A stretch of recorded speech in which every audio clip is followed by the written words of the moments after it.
മാസത്തിന്റെ ആദ്യ ദിവസം ഞാൻ എൻ്റെ വീട്ടിൽ ഒറ്റയ്ക്കിരിക്കുമായിരുന്നു. എൻ്റെ കട്ടിലിൽ ഞാൻ കിടന്നുറങ്ങി. ആ സമയത്ത് രണ്ടുപേർ എൻ്റെ മുമ്പിൽ പ്രത്യക്ഷപ്പെട്ടു.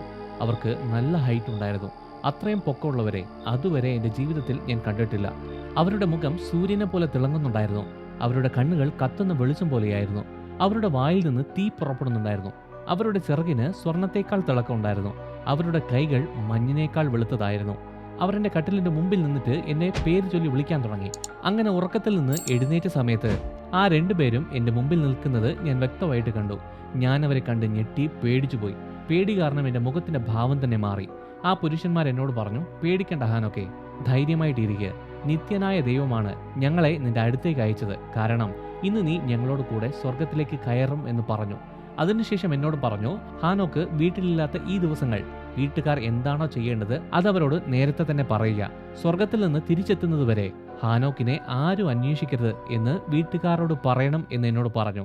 ഞാൻ ഇത് കേട്ട ഉടനെ വേഗത്തിൽ വാതിലടുത്ത് പോയി എൻ്റെ മക്കളായ മെത്തൂസലക്, ഈരാദ്, മെഹുയയേലിന്റെ അടുത്തു ചെന്നിട്ട് ഈ രണ്ട് പുരുഷന്മാർ പറഞ്ഞ കാര്യങ്ങൾ അവരോട് പറഞ്ഞു.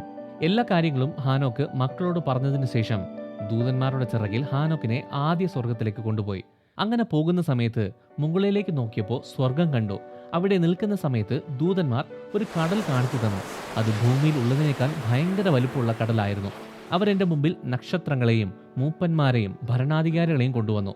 നക്ഷത്രങ്ങളും സ്വർഗത്തിൽ അവർ ചെയ്യുന്ന സേവനങ്ങളെയും ചിറകുകൾ ഉപയോഗിച്ച് പറന്ന് ചുറ്റി സഞ്ചരിക്കുന്ന 200 ദൂതന്മാരെയും എനിക്ക് കാണിച്ചു തന്നു. അവിടെ നിന്ന് ഞാൻ താഴേക്ക് നോക്കിയപ്പോൾ മഞ്ഞും കൊണ്ടുണ്ടാക്കിയ നിധിശേഖരങ്ങളും അതിൽ ഭയാനകമായ ശേഖരണങ്ങൾ സൂക്ഷിക്കുന്ന ദൂതന്മാരെയും മേഘങ്ങൾ അതിലേക്ക് വരുന്നതും പുറത്തു പോകുന്നതും ഞാൻ കണ്ടു. ഒലിവെണ്ണ പോലുള്ള അതിൻ്റെ നിധിശേഖരവും അതിൻ്റെ രൂപം ഭൂമിയിലെ പുഷ്പങ്ങളുടെ രൂപം പോലെയാണ് എന്ന് എനിക്ക് കാണിച്ചു തന്നു. ഈ നിധിശേഖരം അവർ എങ്ങനെ കാവൽ ചെയ്യുന്നുണ്ട് എന്നും അതിൻ്റെ കതക് എങ്ങനെ അടയ്ക്കുന്നു തുറക്കുന്നു എന്നതും എനിക്ക് കാണിച്ചു തന്നു. അതിനുശേഷം ആ പുരുഷന്മാർ എന്നെ 2ാം സ്വർഗത്തിലേക്ക് കൊണ്ടുപോയി. ഭൂമിയിലുള്ള ഇരുട്ടിനേക്കാൾ ഭയങ്കര വലിയ ഇരുട്ട് എനിക്ക് കാണിച്ചു തന്നു. അവിടെ വലിയ ന്യായവിധിക്ക് വേണ്ടി കാത്തിരിക്കുന്ന തടവുകാരെ ഞാൻ കണ്ടു. ഈ ദൂതന്മാരുടെ രൂപം ഭയങ്കര ഇരുണ്ടതായിരുന്നു. എല്ലാ സമയത്തും കരഞ്ഞുകൊണ്ടേയിരുന്നു. എൻ്റെ കൂടെയുള്ള പുരുഷന്മാരുടെ അടുത്ത് ഞാൻ ചോദിച്ചു, ഇവരെ ഇത്ര കഷ്ടപ്പെടുത്താനുള്ള കാരണം എന്താണ് എന്ന്. അവരെന്നോട് പറഞ്ഞു, ഇവർ ദൈവത്തിൻ്റെ കൽപ്പനകൾ അനുസരിക്കാതെ സ്വന്തം ഇഷ്ടപ്രകാരം എല്ലാം ചെയ്ത് 5ാം സ്വർഗത്തിലുണ്ടായിരുന്ന ആ സ്വർഗീയ വിരുന്നിൽ നിന്ന് മനഃപൂർവ്വം പിന്തിരിഞ്ഞ് ദൈവത്തിൻ്റെ വിശ്വാസത്യാഗികളാണ് എന്നും പറഞ്ഞു. ആ പുരുഷന്മാർ എന്നെ അവിടെ നിന്ന് 3ാം സ്വർഗത്തിലേക്ക് കൊണ്ടുപോയി അവിടെ നിർത്തി.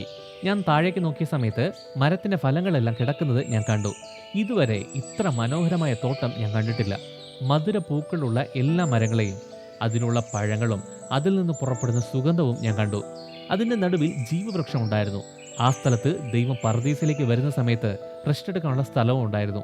ഈ മരം നന്മയും സുഗന്ധവും ഉള്ളതും ഇപ്പോൾ നിലവിലുള്ള എല്ലാ മരത്തേക്കാളും നല്ല ഭംഗിയുള്ളതുമാണ്. ഏത് വശത്തുനിന്ന് നോക്കിയാലും അതിന് സ്വർണ്ണ നിറം പോലെയായിരുന്നു. തീയുടെ രൂപത്തിലുമായിരുന്നു. അതിൽ എല്ലാ തരത്തിലുള്ള ഫലങ്ങളും ഉണ്ടായിരുന്നു. ഭൂമിയുടെ അറ്റത്തുള്ള ഒരു പൂന്തോട്ടത്തിലായിരുന്നു ഈ മരം. ദ്രവത്വത്തിനും അക്ഷയതയ്ക്കും ഇടയിലായിരുന്നു ഈ പർദീസ. പാലും തേനും വരുന്ന 2 ഉറവകൾ ഉണ്ടായിരുന്നു. ആ ഉറവകളിൽ നിന്ന് എണ്ണയും മീഞ്ഞു മരുന്നുണ്ടായിരുന്നു. അത് 4 ശാഖകളായി തിരിഞ്ഞ് വളരെ ശാന്തമായിട്ട് ദ്രവത്വത്തിനും അക്ഷയതയ്ക്കും ഇടയിലുള്ള ഏദൻ പർദീസയിൽ ഒഴുകി. അവിടെ ഫലം കായ്ക്കാത്ത ഒരു മരം പോലും ഇല്ലായിരുന്നു. എല്ലാ സ്ഥലവും അനുഗ്രഹിക്കപ്പെട്ടതുമാണ്. തോട്ടം പരിപാലിക്കാൻ വേണ്ടി നല്ല തിളക്കമുള്ള 300 ദൂതന്മാർ ഉണ്ടായിരുന്നു. അവരെല്ലാ ദിവസവും എല്ലാ നേരത്തും പാട്ട് പാടി ഒരിക്കലും ആ പാട്ട് നിർത്തുന്നില്ല. എല്ലായ്പ്പോഴും കർത്താവിനെ സേവിച്ചു കൊണ്ടിരുന്നു. ആ പുരുഷന്മാർ എന്നെ 3ാം സ്വർഗത്തിൽ തന്നെയുള്ള വടക്ക് വശത്തേക്ക് കൊണ്ടുപോയിട്ട് ഭയാനകമായ ഒരു സ്ഥലം കാണിച്ചു തന്നു. ആ സ്ഥലത്ത് എല്ലാ തരത്തിലുള്ള പീഡനങ്ങളും ഉണ്ടായിരുന്നു. ഭയങ്കര ഇരുട്ടായിരുന്നു. ഒട്ടും വെളിച്ചമില്ലായിരുന്നു. ജ്വലിക്കുന്ന ഒരു തീ മാത്രം ഉണ്ടായിരുന്നു. ഒരു അഗ്നി നദി ഒഴുകുന്നുണ്ടായിരുന്നു. ആ ഒഴുകുന്ന സ്ഥലത്തിന് ചുറ്റും ഭയങ്കര തീയായിരുന്നു. പക്ഷേ പലയിടങ്ങളിലും മഞ്ഞും തണുപ്പും ദാഹവും വിറയലും ഉണ്ടായിരുന്നു. ഈ ശിക്ഷകളെല്ലാം വളരെ ക്രൂരമാണ്. കരുണയില്ലാത്ത ദൂതന്മാരുടെ കയ്യിൽ വലിയ വലിയ ആയുധങ്ങളൊക്കെ ഉണ്ടായിരുന്നു. ഒരു ദയയും ദാക്ഷിണ്യവും ഇല്ലാതെ അവരെ ശിക്ഷിച്ചു. ഞാൻ പറഞ്ഞു, അയ്യോ കഷ്ടം, ഈ സ്ഥലം എത്ര ഭയാനകമാണ് എന്ന്. ആ പുരുഷന്മാർ എന്നോട് പറഞ്ഞു, ദൈവത്തെ അപമാനിക്കുന്നവർക്കും ഭൂമിയിൽ സോദോം ഗൊമോരയെ പോലെ പ്രകൃതി വിരുദ്ധമായ പാപങ്ങൾ ചെയ്യുന്നവർക്കും മന്ത്രവാദം പൈശാചിക മന്ത്രവാദം ചെയ്യുന്നവർക്കും ചെയ്യുന്ന ദുഷ്ടതയിൽ അഹങ്കരിക്കുന്നവർക്കും, അതായത് നുണ, അപവാദം പറയുന്നവർ, അസൂയ, പക, പരസംഗം, കൊലപാതകം എന്നിവ ചെയ്യുന്നവർക്കും, ശപിക്കപ്പെട്ടവർ, ദരിദ്രരുടെ വസ്തുക്കൾ അപഹരിച്ച് സ്വയം സമ്പന്നരാകുന്നവർക്കും, മറ്റുള്ളവരുടെ വസ്തുക്കൾക്ക് വേണ്ടി അവരെ മുറിവേൽപ്പിക്കുന്നവർക്കും, വിശക്കുന്നവരെ കണ്ടില്ല എന്ന് പറഞ്ഞ് മരിക്കാൻ പ്രേരിപ്പിക്കുന്നവർക്കും, സഹായിക്കാൻ കഴിവുണ്ടായിട്ടും ആർക്കും വസ്ത്രമോ ഭക്ഷണമോ കൊടുക്കാത്തവർക്കും യഥാർത്ഥ ദൈവത്തെ മനസ്സിലാക്കാതെ കാണാനോ കേൾക്കാനോ കഴിയാത്ത ആത്മാവില്ലാത്തതും അനങ്ങാൻ കഴിയാത്തതുമായ ദൈവങ്ങളെ വണങ്ങുന്നവർക്കും കൊത്തിയെടുത്ത വിഗ്രഹങ്ങളെ നിർമ്മിക്കുന്നവർക്കും ആ അശുദ്ധമായ കൈപ്പണിയായ വിഗ്രഹങ്ങളെ വണങ്ങുന്നവർക്കുമായിട്ടാണ് ഈ സ്ഥലം ഒരുക്കപ്പെട്ടിരിക്കുന്നത്. അതിനുശേഷം ആ പുരുഷന്മാരെന്നെ 4ാമത്തെ സ്വർഗത്തേക്ക് കൊണ്ടുപോയി സൂര്യന്റെയും ചന്ദ്രന്റെയും പ്രകാശത്തിന്റെയും എല്ലാ കിരണങ്ങളും എനിക്ക് കാണിച്ചു തന്നു. ഞാൻ അതിനെ അളന്നു, അതിന്റെ പ്രകാശം താരതമ്യം ചെയ്തു. സൂര്യന്റെ പ്രകാശം ചന്ദ്രന്റെ പ്രകാശത്തേക്കാൾ വലുതാണ് എന്ന് ഞാൻ മനസ്സിലാക്കി. അതിന്റെ കിരണങ്ങൾ കാറ്റിനേക്കാളും അതിശയിപ്പിക്കുന്ന വേഗത്തിലാണ് യാത്ര ചെയ്യുന്നത്.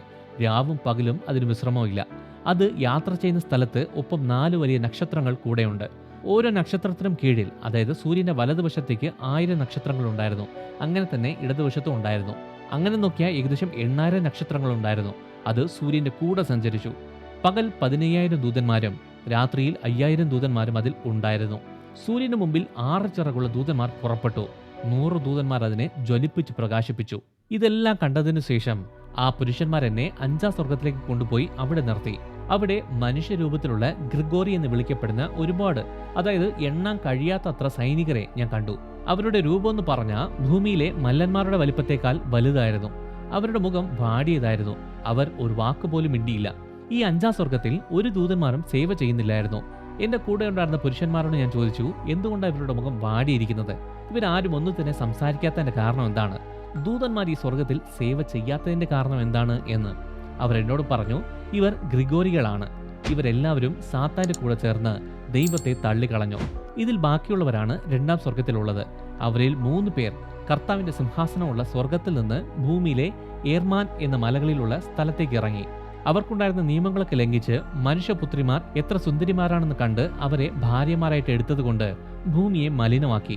അവരിലൂടെ ഭൂമിയിൽ അധർമ്മം ഉണ്ടായി. അങ്ങനെ മല്ലന്മാർ ജനിച്ചു. അവർ ഒരുപാട് അധർമ്മമായ കാര്യങ്ങൾ മനുഷ്യരെ പഠിപ്പിച്ചു. അതുകൊണ്ട് ദൈവം അവരെ ന്യായം വിധിച്ചു. അവർ തങ്ങളുടെ സഹോദരന്മാർക്ക് വേണ്ടി കരഞ്ഞു. കർത്താവിന്റെ മഹാദിവസത്തിൽ അവർ ശിക്ഷിക്കപ്പെടും എന്ന്. അതിനുശേഷം ആ പുരുഷന്മാരെന്നെ 6ാം സ്വർഗത്തിലേക്ക് കൊണ്ടുപോയി. അവിടെ ഞാൻ 7 തരത്തിലുള്ള ദൂതന്മാരെ കണ്ടു. ഭയങ്കര തിളക്കമുള്ളവരായിരുന്നു, ഭയങ്കര മഹത്വമുള്ളവരായിരുന്നു. അവരുടെ മുഖം സൂര്യനേക്കാൾ തിളങ്ങുന്നതും ശോഭയുള്ളതുമായിരുന്നു. അവരുടെ മുഖത്തിനോ അവർ ചെയ്യുന്ന കാര്യങ്ങളിലോ അവരുടെ വസ്ത്രധാരണയിലോ ഒരു വ്യത്യാസവും ഇല്ലായിരുന്നു. അവർ നക്ഷത്രങ്ങളുടെ ഗതിയും ചന്ദ്രന്റെ മാറ്റവും സൂര്യന്റെ ഭ്രമണവും ലോകത്തിലെ നല്ല ഭരണത്തിനും അതിന്റെ കാര്യങ്ങൾക്ക് വേണ്ടിയുള്ള ക്രമീകരണങ്ങൾ ഉണ്ടാക്കുകയും ചെയ്തു. തിന്മകൾ ചെയ്യുന്നത് കാണുമ്പോൾ അവർ കൽപ്പനകളും നിർദ്ദേശങ്ങളും ഉണ്ടാക്കി. ഉച്ചത്തിലുള്ള പാട്ടുകളും എല്ലാ സ്തുതിഗീതങ്ങളും ഉണ്ടാക്കി. ദൂതന്മാർക്ക് മുകളിലുള്ള പ്രധാന ദൂതന്മാരാണിവർ. സ്വർഗത്തിലും ഭൂമിയിലുള്ള എല്ലാ ജീവനെയും അളന്ന് കാലങ്ങൾക്ക് അനുസരിച്ചുള്ള സീസണുകൾ നിയന്ത്രിക്കാൻ നിയമിക്കപ്പെട്ട ദൂതന്മാരാണിവർ. നദികളെയും കടലിനെയും നിയന്ത്രിക്കുന്നവർ, ഭൂമിയിലെ ഫലങ്ങളുടെ മേൽ അധികാരമുള്ളവർ, എല്ലാവർക്കും എല്ലാ ജീവജാലങ്ങൾക്കും ഭക്ഷണം നൽകുന്നവർ, മനുഷ്യരുടെ എല്ലാ ആത്മാക്കളെയും അവരുടെ പ്രവൃത്തികളെയും അവരുടെ ജീവിതത്തെയും കുറിച്ച് കർത്താവിന്റെ മുമ്പിൽ എഴുതുന്ന ദൂതന്മാരാണിവർ. അവരുടെ ഇടയിൽ 6 ചിറകുള്ള ദൂതന്മാർ ഉണ്ടായിരുന്നു. എപ്പോഴും ഒരേപോലെ ഒരേ സ്വരത്തിൽ പാടുന്നുണ്ടായിരുന്നു. അവരുടെ പാട്ട് വിവരിക്കാൻ കഴിയാത്തത്ര മഹത്വമുള്ളതാണ്. അവർ കർത്താവിന്റെ പാദപീഠത്തിൽ എപ്പോഴും സന്തോഷിക്കുന്നു. അതിനുശേഷം ആ പുരുഷന്മാരെന്നെ 7ാം സ്വർഗത്തിലേക്ക് കൊണ്ടുപോയി. അവിടെ ഞാൻ വലിയ പ്രകാശവും അഗ്നിജ്വാല പോലെ ഒരു സൈന്യത്തെയും ഞാൻ കണ്ടു. ശാരീരിക ശക്തികളിലും ആധിപത്യങ്ങളിലും ഭരണകൂടങ്ങളിലും കേരുബുകളിലും സേരാഫുകളിലും സിംഹാസനങ്ങളിലും ഒരുപാട് കണ്ണുള്ളവയിലും പ്രകാശത്തിന്റെ കേന്ദ്രങ്ങളിലും വലിയ പ്രധാനപ്പെട്ട ദൂതന്മാരുടെ ഒരു സൈന്യം ഞാൻ കണ്ടു. ഞാൻ പേടിച്ചുപോയി. ആ ഞെട്ടൽ കാരണം ഞാൻ വരയ്ക്കാൻ തുടങ്ങി. ആ പുരുഷന്മാർ എൻ്റെ അടുത്ത് വന്നിട്ട് പറഞ്ഞു, പേടിക്കാതെ ധൈര്യമായിട്ടിരിക്കുക ഹാനോക്കെ, ഭയപ്പെടണ്ട. അതിനുശേഷം ദൂരെ കർത്താവ് തൻ്റെ ഉയർന്ന സിംഹാസനത്തിൽ ഇരിക്കുന്നത് എനിക്ക് കാണിച്ചു തന്നു. കർത്താവ് ഇവിടെയാണെങ്കിൽ അപ്പോൾ 10ാം സ്വർഗത്തിൽ ആരായിരിക്കും ഉണ്ടാവുക എന്ന് ഞാൻ ചോദിച്ചു. 10ാം സ്വർഗത്തിൽ ദൈവമുണ്ട് എന്നവർ പറഞ്ഞു. എബ്രായ ഭാഷയിൽ അദ്ദേഹത്തെ അർവാത്ത് എന്നാണ് പറയുന്നത്. സ്വർഗീയ സൈന്യങ്ങൾ വന്ന് അവരുടെ പദവി അനുസരിച്ച് 10 സ്റ്റെപ്പായിട്ട് നിന്ന് കർത്താവിനെ വണങ്ങിയതിനു ശേഷം വീണ്ടും സന്തോഷത്തോടെ അവർ അവരുടെ സ്ഥലങ്ങളിലേക്ക് പോയി ദൈവത്തെ സേവിച്ചു. എബ്രായ ഭാഷയിൽ മസോയിത്ത് എന്ന് പറയുന്ന 8ാമത്തെ സ്വർഗവും ഞാൻ കണ്ടു. അത് വരൾച്ചയുടെയും മഴയുടെയും 7ാം സ്വർഗത്തിന് മുകളിലുള്ള ആകാശവൃന്ദത്തിലെ 12 നക്ഷത്ര സമൂഹങ്ങളെയും മാറ്റാൻ കഴിവുള്ളതായിരുന്നു. എബ്രായ ഭാഷയിൽ കൊഹ്വീം എന്ന് പറയുന്ന 9ാമത്തെ സ്വർഗവും ഞാൻ കണ്ടു. ആകാശവൃന്ദത്തിലെ 12 നക്ഷത്ര സമൂഹങ്ങളുടെയും സ്വർഗീയ വാസസ്ഥലങ്ങൾ അവിടെയാണുള്ളത്.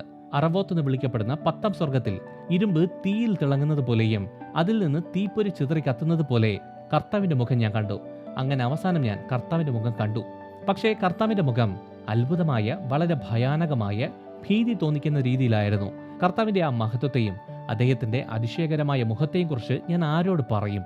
അദ്ദേഹം നൽകുന്ന പലതരത്തിലുള്ള നിർദ്ദേശങ്ങളും അദ്ദേഹത്തിൻ്റെ ശബ്ദഗാംഭീര്യവും ആരോട് പറയാൻ കഴിയുമെന്ന് ഞാൻ എന്നോട് തന്നെ ചോദിച്ചു. കർത്താവിൻ്റെ സിംഹാസനം ഭയങ്കര മഹത്വമുള്ളതാണ്. അത് കൈകൊണ്ട് നിർമ്മിച്ചതല്ല. അതിൻ്റെ മഹത്വം എന്ന് പറയുന്നത് അദ്ദേഹത്തിൻ്റെ ചുറ്റും നിൽക്കുന്നവരുടെ എണ്ണം കാരണമോ കേരുബുകളുടെയോ സേറാഫുകളുടെ മഹത്വം കാരണമോ അവരുടെ ഇടപെടാതുള്ള ആരാധന കാരണമോ അല്ല. അദ്ദേഹത്തിൻ്റെ മഹത്വത്തെക്കുറിച്ച് ആർക്കും പറയാൻ കഴിയില്ല. ഞാൻ കർത്താവിനെ വണങ്ങി. കർത്താവ് എന്നോട് പറഞ്ഞു, ഹാനോക്കെ, ധൈര്യമായിട്ടിരിക്കുക, പേടിക്കണ്ട, എഴുന്നേറ്റ് എൻ്റെ മുമ്പിൽ നിത്യതയിൽ നിൽക്കുക എന്ന് പറഞ്ഞു. പ്രധാന ദൂതനായ മിഖായേൽ എന്നെ എഴുന്നേൽപ്പിച്ച് കർത്താവിൻ്റെ മുമ്പിൽ കൊണ്ടുപോയി നിർത്തി. കർത്താവ് തൻ്റെ ദാസന്മാരോട് പറഞ്ഞു, ഹാനോക്ക് എന്നേക്കും നിത്യതയിൽ നിൽക്കട്ടെ എന്ന്. ദൂതന്മാർ കർത്താവിനെ വണങ്ങിയിട്ട് പറഞ്ഞു, ഹാനോക്കിനെ അങ്ങയുടെ വാക്കുപോലെ ചെയ്യാം എന്ന്. കർത്താവ് മീഖായേലിനോട് പറഞ്ഞു, നീ പോയി ഹാനോക്ക് ഇട്ടിരിക്കുന്ന വസ്ത്രം മാറ്റി എൻ്റെ മധുര തൈലം കൊണ്ട് അഭിഷേകം ചെയ്ത് എൻ്റെ മഹത്വത്തിൻ്റെ വസ്ത്രം ഉടുപ്പിക്കുക എന്ന് പറഞ്ഞു. കർത്താവ് തന്നോട് പറഞ്ഞതുപോലെ തന്നെ മീഖായേൽ ചെയ്തു. അവൻ എന്നെ അഭിഷേകം ചെയ്തു, എന്നെ മഹത്വത്തിൻ്റെ വസ്ത്രം അണിയിച്ചു. ആ തൈലത്തിൻ്റെ രൂപം ഭയങ്കര പ്രകാശം പോലെയായിരുന്നു. കർത്താവിൻ്റെ തൈലം മധുരമുള്ള മഞ്ഞു പോലെയായിരുന്നു. അതിനുശേഷം ഞാൻ എന്നെ തന്നെ നോക്കി, ഞാൻ ആ മഹത്വമുള്ളവരിൽ ഒരാളെ പോലെ മാറി. ഈ വീഡിയോ ഇഷ്ടമായാൽ ലൈക്ക് ചെയ്യുക, ഈ ചാനൽ സബ്സ്ക്രൈബ് ചെയ്യുക. നിങ്ങൾ ദൈവത്താൽ അനുഗ്രഹിക്കപ്പെട്ടവർ.